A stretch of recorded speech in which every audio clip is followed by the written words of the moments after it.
அருட்பெரும் ஜோதி அருட்பெரும் ஜோதி தனிப்பெரும் கருணை அருட்பெரும் ஜோதி எல்லா உயிர்களின் இன்புற்ற வாழ்க கொல்லா நெறியே குவலயமெல்லாம் ஓங்குக. திருவருட்பிரகாச வள்ளப்பெருமான் வகுத்தளித்த சுத்த சன்மார்க்க நெறியினை விளக்கும் வகையிலே பல்வேறு நூல்கள் வடிவாக திண்டுக்கல் சுவாமி சரவணானந்தா அவர்கள் வெளியிட்டார். அந்த வகையிலே தயாபெரும் பழம் என்ற ஒரு அற்புதமான சுத்த சன்மார்க்க விரிவுரை விளக்க நூல் வெளியாகியுள்ளது. அதில் இதுவரை 6 அத்தியாயங்களிலே அமைந்த தலைப்புகள் ஒலிவடிவிலே அன்பர்களுக்கு தகவலாக தரப்பட்டன. இன்றைய நாளிலே அந்த நூலின் 7வது அத்தியாயம் தரப்பட உள்ளது. நூலின் பெயர் தயாபெரும் பழம். அத்தியாயம் எண் 7 பழமொழிகள். மொழிகளின் பொதுநோக்கு. உலகில் பற்பல பாகங்களில் பற்பல மொழிகள் பேசப்படுகின்றன.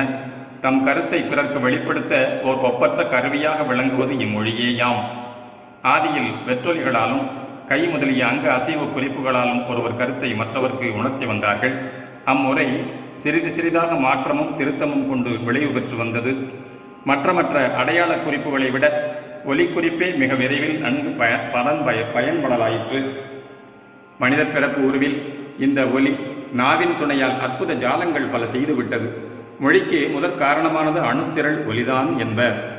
முதலில் ஒலி அணுக்களை இசைத்து ஒலி சொற்களாக அமைத்து கொண்டார்கள். இம்மாதிரி ஒலியுடைய சொல்லுக்கு இந்த பொருள் என ஒவ்வொரு கூட்டத்தினர் ஒரு குறி அமைத்து கொண்டனர். பின்னர் பலர் கூடி அந்த குழுவுக்குறியை ஏற்று பயன் கொள்ளலாயினர். இவ்வளவும் ஒலி மொழி மூலம்தான் பலகாலம் வழங்கப்பட்டு வந்தது. இன்னும் கூட உலகில் சில மொழிகள் சொல் வழக்கில் மட்டும் இருந்து வருகின்றன.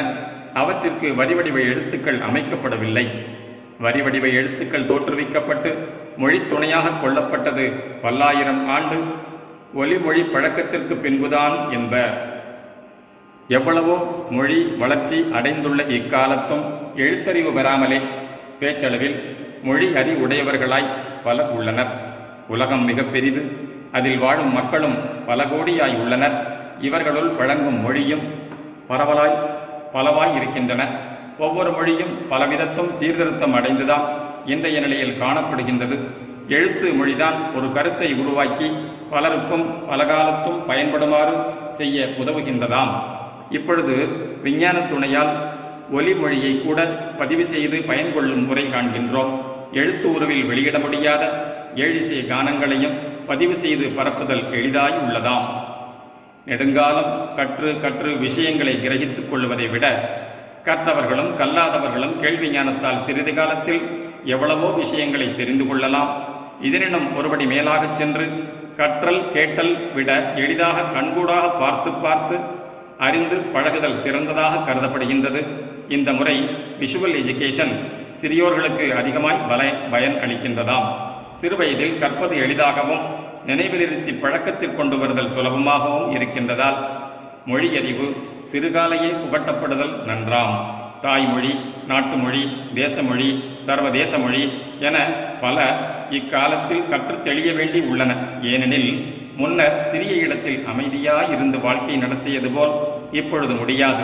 விஞ்ஞான சாதனங்களால் பரந்த உலகோடு ஒட்ட ஒழுக பல மொழி அறிவு தேவைப்படுகின்றது. குறைந்தபட்சம் தாய்மொழியோடு சர்வதேச பாஷை தெரிந்திருந்தால்தான் உலகோடு ஒட்டியொழுக முடியும். இப்படி இருமொழி அறிவு ஒவ்வொருவருக்கும் புகட்டிவிட்டால் போதுமானதாம். மற்றபடி பன்மொழி போதனையால் அதிக தொல்லையும் கஷ்டமும் உண்டாவதோடு கால விரயத்தோடு எதிலும் பூர்ண அறிவு கூடாமலும் போய்விடும். ஆதலின் ஒவ்வொருவரின் அறிவாற்றலுக்கு தகுந்த வண்ணம் 2ற்கு மேற்பட்ட மொழி கற்க ஏற்பாடு செய்யலாம். மற்றபடி ஏற்றுக்கொள்ள முடியாதவர்களுக்கு வீணில் வேண்டாதனவற்றை கற்கச் செய்தல் கூடாதாம். அடுத்த தலைப்பு மொழி அமைப்பில் ஞானம். பொதுவாக மொழிகள் எல்லாம் ஒலி நிலையிலிருந்து விளைவு கொண்டு விளங்குவனவாக அறிந்தோம்.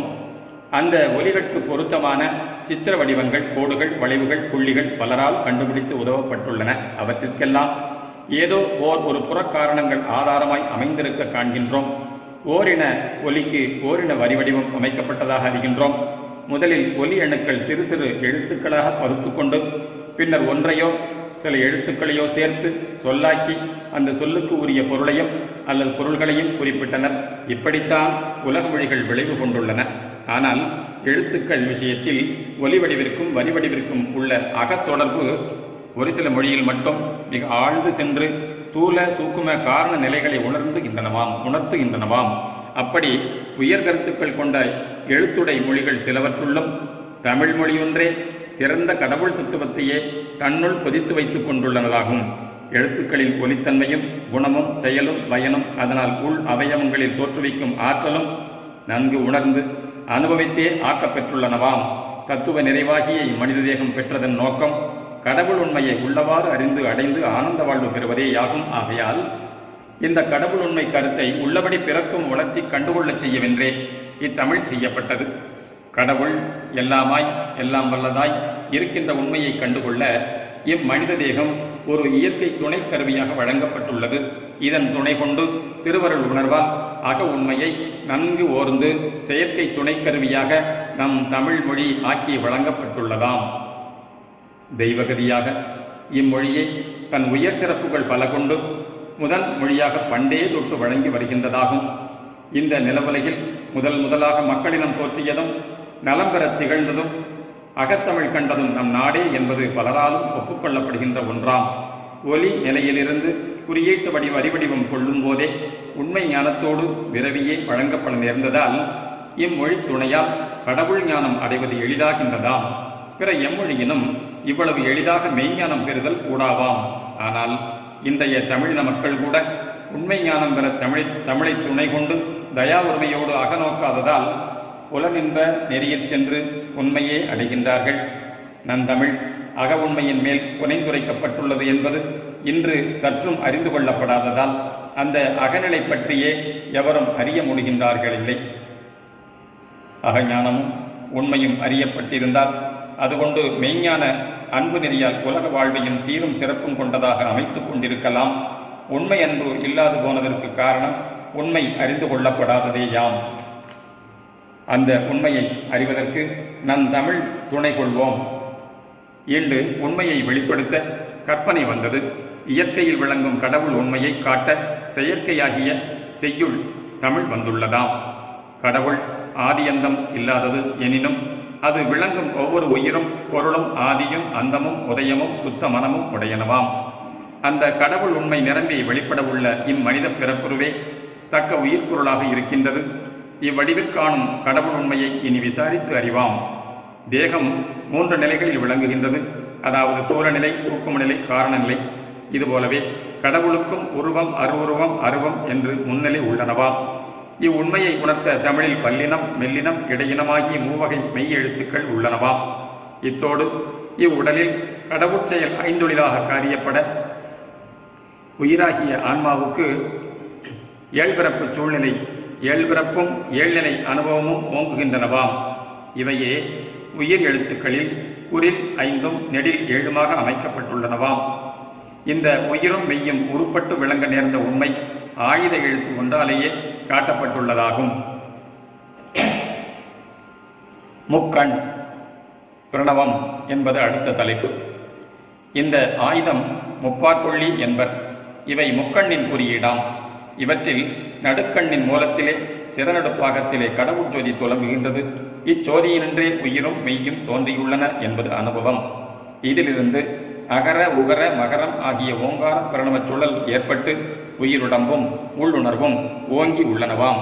அகரம் உடலானது, உகரம் உயிரானது, மகரம் உணர்வறிவானது. இம்மூன்றே முக்கண் புள்ளியும் ஓம் என்னும் கடவுள் பிரணவமாய் ஆயது.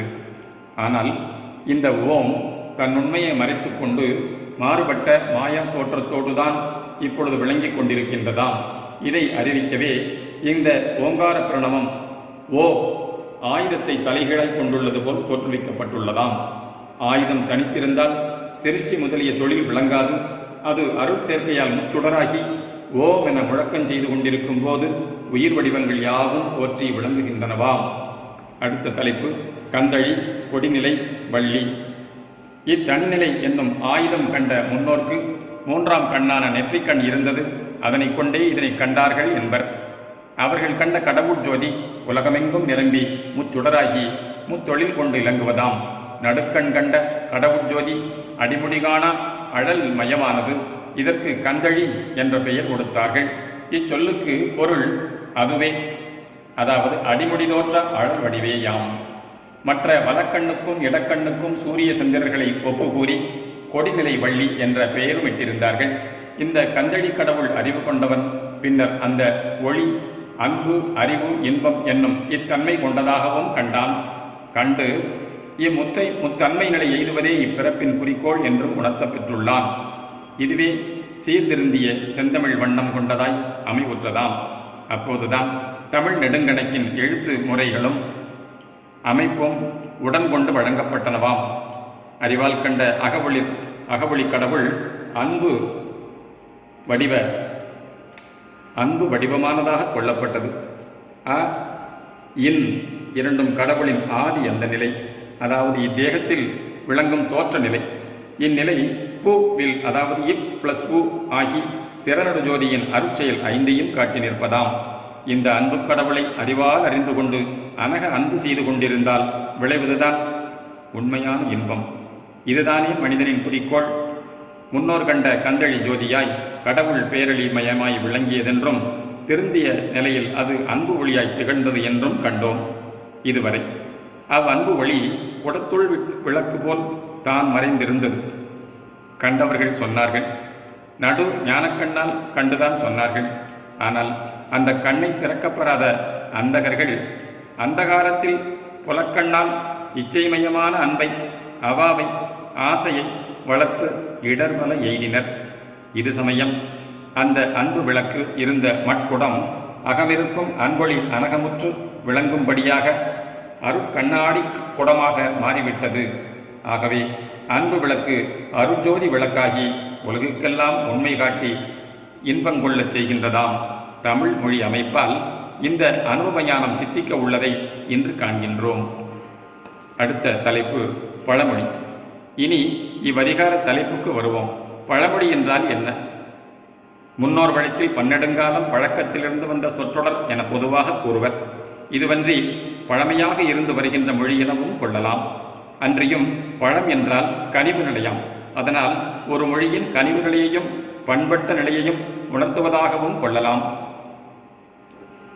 கனி ஞானானுபவ இன்பப் பயனை குறிப்பதாம். கடவுள்மயமான உண்மை ஞானத்தை காட்டி உண்மை இன்பத்தை கூட்டி வைக்கும் ஒன்றே பழமொழி என்று கொள்ளலாம். மற்றவைகள் அச்சொற்குரிய உண்மை பயனை வழங்காவாம். உலகில் விளங்கும் பல மொழிகளிலும் காலத்தாலும் பழக்கத்தாலும் தோன்றி வழக்கத்தில் வந்து உலவுகின்ற பழமொழிகள் பல இருக்கலாம். அவைகளில் நற்பயன் அளிப்பனவும் உண்டு, பயனற்றனவும் உண்டு என்றாலும் அந்த பழமொழிகள் வழங்கும் பிரதேசங்களில் அவற்றின் புறப்பொருளே ஓரளவு அறிந்து கொண்டிருக்கின்றார்கள் ஒரு சில திறனாய்வாளர். பழமொழியின் கருத்தை அறிந்து தெளிந்து கொள்ளும் போது முன்னோர் திறனை வியக்கின்றார்கள், பழக்க வழக்கத்தை தெரிந்து கொள்கின்றார்கள், உலக பழமொழிகளோடு வைத்து ஒப்பு நோக்குகின்றார்கள். இப்படி திறனாய்விலே கழித்திருப்பதே இன்பமாகப்படுகின்றது இவர்களுக்கு. வேறு என்ன உயர் பயனை அவர்கள் அடையக்கூடும்? அந்த மொழிகளே அனித்திய புலனின்பத் துறையில்தானே விளைந்து படர்ந்து கிடக்கின்றன. அவற்றில் திரட்டப்படும் கனிகள் பழமொழிகள் பொய் இன்ப பயனைத்தானே வழங்கும். ஆதலின் பயனுள்ள பழமொழி வேண்டுமாயின் நம் பழமையாகிய தமிழ் பழமொழிகளை தேர்ந்தெடுத்து தெளிவு செய்து கொள்ள வேண்டும். பழமையாகிய இந்த மொழியே பதிவண்ணம் கொண்டு மலர்ந்தது. அதிலும் பரனுண்மை கண்ட பழஞ்சித்தர்கள் ஞான பழமொழிகளை ஏராளமாக தந்திருக்கின்றார்கள். அவற்றில் ஒவ்வொன்றின் உண்மையும் கடவுள் ஞானத்தை நல் விளக்கி காட்டும் பெருமை நூல்களை பலகால் கற்று தெளிந்திடற்கு அரிய உண்மையை சிறிய ஒரு பழமொழியிலேயே அமைத்து கொடுத்துள்ளார்கள். ஆதலின் அவற்றை கொண்டு லேசிலே உண்மையான பழப்பயன் பெறலாகும். மேற்படி பழமொழிகளை வகைதொகையான முறையில் சொற்றொடர்களாக, நீதி வாக்கியங்களாக, செய்யுள் பாக்களாக பல நம்மவர் ஆக்கி தந்துள்ளார்கள். வசைபோல் தோன்றும் இசையிலும் வஞ்ச புகழ்ச்சி அணிநயம் விளங்க அருமையான கருத்துக்கள் கனிந்திலங்க காண்கின்றோம். இப்பெற்றிகள் எல்லாம் நமது அமிழ்து தமிழிலே முழுமையாகவும் தமிழின மொழிகளாகிய மலையாளம், தெலுங்கு, கன்னடம், துளு முதலியவற்றிலும் ஓரளவு அமைந்திருக்கின்றன. வடமொழி புறநிலை விளக்கம் அதிகம் பயின்றுள்ளதாம். அது இந்திரிய கரண ஜீவ ஆன்ம நிலை வரை படர்ந்து கப்பும் கவருமாய் சாகோப சாகையாய் தழைத்து கிடக்கின்றதாம். எனினும் ஆன்ம நிலை கடந்த அருட்பழம் இன்னும் அம்மொழியில் பழுத்திடவில்லை என்றுதான் சுத்த சன்மார்க்கி கண்டு உரைக்கின்றான். தமிழ் மொழியினும் உச்சியில் பழுத்த சுத்த சன்மார்க்க பல நிலை கண்டும் இன்னமும் கூட கீழ்நிலை பயன்களையே துய்த்து கொண்டிருக்கின்றனர் பலரும். பட்டையிலும் நாரிலும் குச்சியிலும் கொம்பிலும் துளிரிலும் தழையிலும் சுவை கண்டு களித்திருக்கின்றவர்கள் கனியை பற்றியும் அதன் அருட்சுவை பெரும் பயன் பற்றியும் அறியாதிருக்கின்றார்கள். பழையனவற்றில் பற்றை விடுத்துவிட்டு அவற்றிற்கு ஆதாரமாயும் அதீதமாயும் இருக்கின்ற உண்மையை சுத்தநெறி நின்று கண்டு அடைந்து பயன் பெறுவோமாக. தமிழ் பழமொழிகள் ஒரு சிலவற்றை ஈண்டு எடுத்து இயம்பி சுத்த சன்மார்க்க விளக்கம் செய்ய முயலுவோம். 1. அகத்திலே ஒரு கால் செகத்திலே ஒரு கால் என்ற பழமொழியே ஆற்றிலே ஒரு கால் சேற்றிலே ஒரு கால் எனவும் ஆற்றிலே ஒரு கால் சேற்றிலே ஒரு கால் எனவும் திரிந்து வந்துள்ளது. இது உலகியலில் வாழும் இரண்டும் கெட்டானாய் ஒரு வழி நில்லானாய் உழல்பவன் நிலையை உணர்த்துவதாக கூறுவர் புலனாய்வாளர். சுத்த நெறியிற் காணும் மெய்ப்பொருள் அதுவன்று நமது அகத்தும் புறத்தும் விளங்கும் கடவுள் சக்தி உண்மை இறைவன் இரு திருவடி உண்மையையே குறித்து நிற்பதாம். இதற்கு சான்று பகர வந்த அருட்பிரகாச மாலை முதற்பாவை நோக்குவாம். உலகமெல்லாம் உதிக்கின்ற ஒளிநிலை மெய் இன்பம் முறுகின்ற வெளிநிலை என்று உபயநிலையாகி இலகியனின் சேவடிகள் என்பதில் புற நிறை மொழிநிலை ஒன்று, அகம் வளர் அருள் உணர்வாம் வெளிநிலை மற்றொன்றாம். ஆகிய இரண்டுமே கடவுள் இணையடியாக இருக்கின்றன. இவ் ஈரடி அனுபவமும் சத்விசாரத்தால் அகத்தே கண்டுகொள்ள முடிகின்றது. முதலில் அப்படி கண்டு அதோடு ஒன்றி நின்று அருள் ஒளி பரப்பும் அனக வாழ்வு வாழ வேண்டும். இப்படி வாழ்வதால் கடவுள் இன்பம் கழிவில்லாது நம் உடன் ஓங்கும் என்பது சுத்த சன்மார்க்க அனுபவம். 2. ஆட்டுக்கு வால் அளந்து வைத்திருக்கின்றது என்பது பழமொழி. இங்கு ஆட்டின் வாலுக்கு ஏதோ ஓர் அளவு ஏற்பட்டது போல் தொனிக்கின்றது. ஆனால் அது சரியல்ல என்பது சிறுபிள்ளைகளும் அறிவர். ஆகையால் ஆட்டையும் அதன் வாலையும் விட்டுவிட்டு மாவாட்டுக்கல் அல்லது செக்கும் அவற்றின் உலக்கை குழவி செக்கின் அடிக்கட்டையுமே குறிக்கப்பட்டனவாக கொள்ளுகின்றார்கள். இவற்றில் ஆட்டுக்கருவிகளுக்கு வாலாய் விளங்கும் குழவியும் அடிக்கட்டையும் அளவாய் இருத்தல் வேண்டும் என்றும் அப்படி அளவாய் இல்லாவிட்டால் பயன்படாது என்றும் கூறுகின்றார்கள். இவ்வளவும் உலகியற் பயன் குறிப்பே, சன்மார்க்க பயன் வேறாய் இருக்கின்றது. இங்கு ஆட்டுக்கு வால் என்ற இரு சொற்களை வேறு விதமாய் பிரித்து பொருள் காண வேண்டியுள்ளதாம். அதாவது ஆட்டு குவால் என்று கொள்ள வேண்டும். இவற்றில் குவால் என்ற சொல் குவியல், மேடு, கூட்டம், சபை, அரங்கம் முதலியனவாம். இப்படி குவாலாக உள்ளது நமது ஆன்ம அணுவே. இதில்தான் நமது பரமான்மபதி ஆட்டமெல்லாம் ஆடுகின்றார், ஐந்தொழில் நடனம் புரிகின்றார். ஒவ்வொரு ஆன்மாவிலும் இந்த ஆட்டம் பூர்ணமாக விளங்குகின்றதாம். இந்த நித்தியானந்த நடன அனுபவம் உண்டாக வேண்டி இப்படி இவ்வான்மா அளவுபடுத்தி வைக்கப்பட்டுள்ளதாம். இதுதான் ஆட்டுக்கோவால் அளந்து வைத்திருக்கின்றது என்றதின் கருத்து. அளவின் உட்படா மகா பிரபஞ்சத்தையெல்லாம் ஆட்டிப்படைக்கின்ற கடவுள் நமது சிற்றவை ஆகிய ஆன்ம அணுவையே ஆடிடமாக கொண்டுள்ளார். இந்த சிற்றணுவில் அடங்கி நின்று பெருநடனம் ஆடுவது எவ்வளவு நுண்மையும் பெருமையுமாகும். சிறுக கட்டி பெருக வாழ்கின்ற முறையும் இதுவன்றோ. கடவுள் அனுபவத்தின் பொருட்டே இவ்வான்மாவே ஆட்டுக்குவாலாக அளவுபடுத்தி வைக்கப்பட்டுள்ளதென்று தெளிந்து கொள்ளல் வேண்டும். 3. களவும் கற்றுமர என்பதும் ஒரு சிறிய பழமொழியே. இதனை பலவாக பொருளாக்குகின்றார்கள். களவும் ஒரு கலையாம். கலையை கற்பது கலைக்காக, பொழுதுபோக்குக்காக, அறிவு பெறுவதற்காக, பொருள் ஈட்டுவதற்காக என்பர். அப்படியெனில் இந்த களவு கலையை கற்று களவு நிலையை வளர்க்கவா, காலத்தை கழிக்கவா, அகப்பொருள் துறை அறிவை பெறுவதற்கா அல்லது பொருளை திரட்டுவதற்கா என்றெல்லாம் வினாவப்படும். ஆனால் கற்று மர என்றல்லவா முடிவில் சொல்லப்பட்டுள்ளது. அதாவது அந்த கலை அனுபவம் நிலைத்திருக்கப்படாதாம், கலைந்து போக வேண்டும், கலைந்து எரியப்பட வேண்டும், நினைவிலேயே இருக்கப்படாதாம். அப்படி மறந்தால்தான் ஏதோ பெரும்பயன் குறிக்கோள் அடையக்கூடும் என்பது கருத்து. ஒரு கலையை கஷ்டப்பட்டு கற்பது சிரமமான காரியம். கற்க கசடர கற்பவை கற்றபின் நிற்க அதற்கு தக என்றல்லவா வள்ளுவர் வாசகம் உள்ளது. அப்படி இருக்க கற்றதை பின் மறக்கவா கற்க வேண்டும்? ஒன்றை நன்றாக கற்று தெளிந்து விட்டால் பின்னர் அதனை லேசிலே மறக்கத்தான் முடியுமா? கற்பானேன் பின்பு மறப்பானேன்? அக்கலையை கற்காமலே இருந்துவிட்டால் வேறு நற்பயன் தருவதையே கற்றுக்கொண்டால் என்ன என்றுதானே கருதவர் எவரும். அகப்பொருள் இலக்கண மேதைகள் தலைவன் தலைவிக்கிடையில் இந்த களவு நிலை முதலில் தோன்றும் என்றும் இதில் திறம்பட நடந்து கொண்டு குறிப்பிட்ட கால எல்லையில் இருவரும் மணந்து கொண்டு விடுகின்றார்களாம். களவினுட்டவிர்ச்சி வரைவின் நீட்டம் திங்கள் இரண்டின் அகமென மொழிப என்பர். அதன் மேல் அந்த கள ஒழுக்கத்தை மறந்து கற்பொழுக்கத்தை மேற்கொண்டு இல்லறத்தை இனிது நடத்தி இன்பம் எய்துகின்றார்களாம். ஆகவேதான் ஒருவன் இந்த களவையும் சற்று மறத்தல் வேண்டுமென கூறப்பட்டுள்ளதாக விளக்குகின்றார்கள். மனித பிறப்பின் குறிக்கோள் இல்லறச் சிற்றின்பந்தானா? அல்லவே. உலகியல் இல்லறத்தை அருளியல் நல்லறமாக ஆக்கிக்கொண்டு பேரின்பத்தை அடைவதல்லவா நம் லட்சியம். அதுவன்றோ நம் பதியின் திருவுள்ளமும் ஆணையும் அந்த உயரின்ப குறிக்கோளை அடைவிப்பதற்கே என்று சுத்த சன்மார்க்கம் திருவருளால் கொண்டு வரப்பட்டுள்ளது. ஆதலின் இப்பழமொழிக்கு அந்த சுத்த விளக்கம் காண்போம். களவும் கற்று மற என்ற பழமொழியில் அருள் அமுதாசாரத்தை எடுத்து பார்ப்போம். அருளமுத சாரத்தை எடுத்து பார்ப்போம். எப்படி என்றால், பூரண அறிவாகிய ஞானரூபம் 16 கலை மதிக்கு ஒப்பானது. அதனையே 16வது உயிர் மெய்யாகிய லகரம் சுட்டி நிற்கின்றது. அந்த எழுத்தை உயிரும் மெய்யும் பிரித்து கொள்வோம். அதாவது ல = ஈழ் + அ ஆகும். இப்பொழுது அந்த பழமொழி கள் + அ உ இம் கற்று மர என்றாகின்றதை காண்போம். அ உ இம் ஓம் என்றாம். இதற்கு பொருள் கடவுள் தன்மையாம். அருள் என்பர். இந்த அருட்சக்தி எல்லாம் வல்லதாய் அமுதமயமாய் இருந்தும் கூட ஒழித்து கொண்டு மறைந்து கிடக்கின்றது ஆன்ம அணுவிலே. இந்த பிரணவ சக்தியே கள் என இப்பழமொழியில் அமைந்துள்ளதாகும். இந்த கள் என்ற அமுதத்தை அகத்து இருப்பதை அனகமாக்கிக் கொள்ள வேண்டும். இப்படி ஆக்கிக்கொள்ளலே கற்றல் என்பர். அப்படி கற்று நிற்றலால் அதுவாகி விளங்க நேருகின்றதாம்.